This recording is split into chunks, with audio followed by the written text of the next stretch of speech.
সাবেক প্রধানমন্ত্রী খালেদা জিয়া গুরুতর অসুস্থ, রোগ মুক্তি কামনায় আমরা 1000 হাফেজ এবং শিক্ষার্থী সমন্বয়ে 100 কোরআন খতম আমরা করাবো।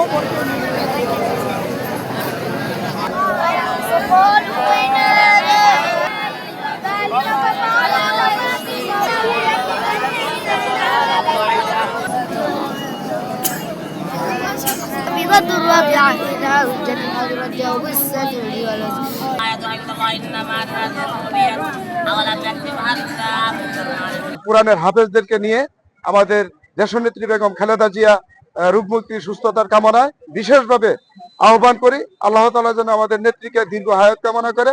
বেগম খালেদা জিয়ার রোগ মুক্তির জন্য আমরা একত্রিত হয়েছি, যেন উনি অতি শীঘ্রই আমাদের মাঝে সুস্থ অবস্থায় ফিরে আসতে পারেন। দেশনেত্রী বেগম খালেদা জিয়ার রোগ মুক্তির জন্য সকলের কাছে দোয়া ও কামনা করছি।